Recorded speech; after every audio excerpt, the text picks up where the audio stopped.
तो एक बार फिर से स्वागत है आप सभी का हमारी इस खास चर्चा टॉपर्स की कहानी उन्हीं की जुबानी में। और एक और धुरंधर आप कहो, इनको महारथी बोल सकते हो, अमित त्यागी इनका नाम है। और इंग्लिश में इनका स्कोर रहा है 95 मार्क्स, जो मेरे नज़रिए से एक बहुत अच्छा स्कोर है।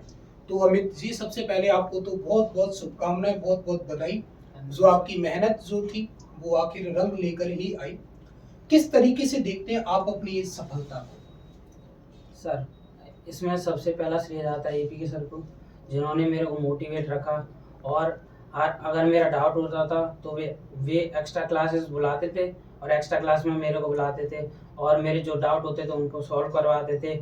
और जब भी अगर ज़रूरत पड़ती थी तो रात में मैं भी कॉल करता था उनको और वो मेरी मदद करते थे पढ़ाई में। सीधी सीधी सी बात इतनी है कि सर का तो योगदान रहता ही है, ये बात ठीक है, लेकिन कहीं ना कहीं आपकी मेहनत भी इसमें कहीं ज़्यादा इम्पोर्टेंट रही है।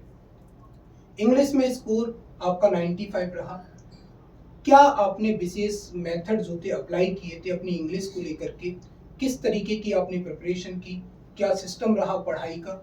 वो आप थोड़ा सा हमारे बच्चों को बताएंगे तो बहुत अच्छा लगेगा हमें। पहले तो मैंने जो सर बुक रीडिंग करवाते थे मैं घर पे करता था 2-3 बार। फिर उसके बाद जो आंसर करवाते थे सर उनको मैं 2-3 बार लिख के देखता था। और देन उसके बाद फिर से मैं जब टेस्ट होते थे तो भी सर बोलते थे कि बुक पढ़ो, तो बुक पढ़ते थे 2-3 बार। और बुक पढ़ने के साथ साथ ऐसा होता था कि वो चैप्टर दिमाग में आ जाता था पूरा कि इसमें ये क्या हुआ है, तो उससे बहुत मदद मिलती थी। और क्वेश्चन आंसर हाँ सर ज़्यादा लिखवाते थे पर बहुत अच्छे लिखवाते थे और इजीली आंसर याद हो जाते थे। उनको लिख कर भी देखा था तो मिस्टेक्स नहीं होती थी, कम होती थी। मतलब अगर एकेडमिक सेशन में किसी को अच्छा स्कोर करना है तो उसके लिए बेस्ट वे क्या हो सकता है? The best way by which any student can perform good, very well perform in the examination. तो किस तरीके से आप प्रिपरेशन करेंगे? क्या आप मैं एक टिप के लिए बात करना चाह रहा हूँ, एक टिप के जरिए कोई भी बच्चा किसी भी सब्जेक्ट को लेकर के उसमें बहुत अच्छा परफॉर्म कर सकता है? पहले तो उसमें राइटिंग स्किल जो क्वेश्चन आंसर होते हैं उनको लिख के देखें, अगर उसमें गलती हो तो दोबारा लिखें और ऐसे ही करके मिस्टेक सॉल्व हो जाती है।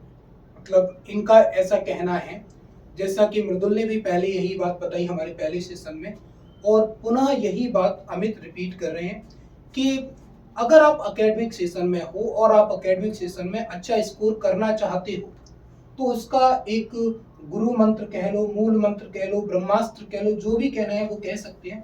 वो यही है कि क्वेश्चन आंसर जो आपने याद किए हैं उनको मैक्सिमम टाइम आप लिख करके देखिए, स्पेशली इंग्लिश में, क्योंकि इंग्लिश में आपकी मिस्टेक बहुत बारीकी से चेक की जाती है। आपको हर एक एस्पेक्ट पर बहुत ज़्यादा मेहनत करनी पड़ेगी, चाहे वो राइटिंग स्किल हो, चाहे वो ग्रामर हो, और चाहे वो क्यों ना लिटरेचर हो। स्पेशली लिटरेचर में तो आपको बहुत मेहनत करनी पड़ती है ना?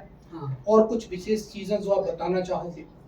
क्या ऐसा कुछ थ्योरी रहता है? मुझे यूजुअली सुनने को मिलता है, हमारे स्टूडेंट्स का ये माइंड होता है कि नहीं यार अभी अच्छी पढ़ाई में मन नहीं लग रहा, पढ़ाई तो बस जब सर्दियां शुरू हो जाएंगी दिवाली के बाद तो पढ़ाई का रिदम तो वहीं से बनेगा। क्या ऐसा कुछ सिस्टम आपके साथ भी हुआ था? ऐसा कुछ नहीं है, अपन तो बस शुरुआत से पढ़ते चलो, जो सर दे रहे हैं वर्क उसको वर्क को करो। और थोड़ा अगर आपको अच्छे मार्क्स लाने तो एक्स्ट्रा एफर्ट तो लगता है और उन आंसरों को जो सर याद करने के लिए हैं, उनको लिखो, बस इससे ही अच्छे आ जाते हैं marks.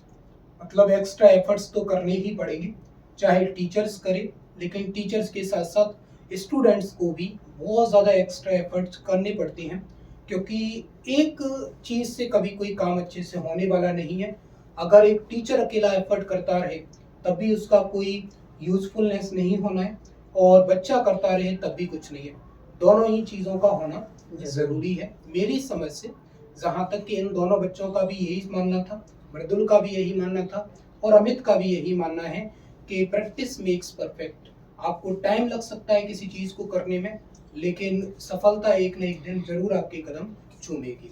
Thank you so much, हमारे साथ बने रहे। कोई एक विशेष मंत्र, कोई एक विशेष सलाह उन बच्चों को आप देना चाहोगे जो बच्चे इस बार अच्छा स्कोर नहीं कर पाए, या उनकी एक्सपेक्टेशन के अकॉर्डिंग उन्हें मार्क्स नहीं मिल पाए, या बेचारे जो फेल हो गए, उनके लिए कोई मैसेज, कोई एडवाइस? अभी तो ज़िंदगी बहुत है और कॉम्पिटिटिव एग्ज़ाम आएँगे, उनमें मार्क्स अच्छे आएँगे। अभी क्या है, अभी तो 10th ही तो है, अगर फेल हो गए तो दोबारा अच्छे मार्क्स आएँगे और अगर इसमें कम मार्क्स आए 10th में इंग्लिश में तो 12th में अच्छे मार्क्स आएँगे और अगर प्रैक्टिस करोगे तो बहुत अच्छे मार्क्स आएँगे। सीधा सीधा सा फंडा यही है। जहाँ तक हमें इन दोनों बच्चों से बात करने पर जो सीख मिली, पहली बात तो यही है कि प्रैक्टिस मेक्स परफेक्ट। दूसरी बात ये है कि अगर आप अपनी तरफ से बेस्ट ट्राई करने पर भी फेल हो जाते हैं तो आपको देखो निराशा तो मिलती है, लेकिन उसको अपने ऊपर हावी नहीं होने देना है। वहां से जितना जल्दी हो सके मूव ऑन करिए वहां से और फिर दोबारा से मेहनत करने में लग जाइए। सफलता एक न एक दिन जरूर फिर से आपके कदम चूमेगी, बस मेहनत का फर्क है।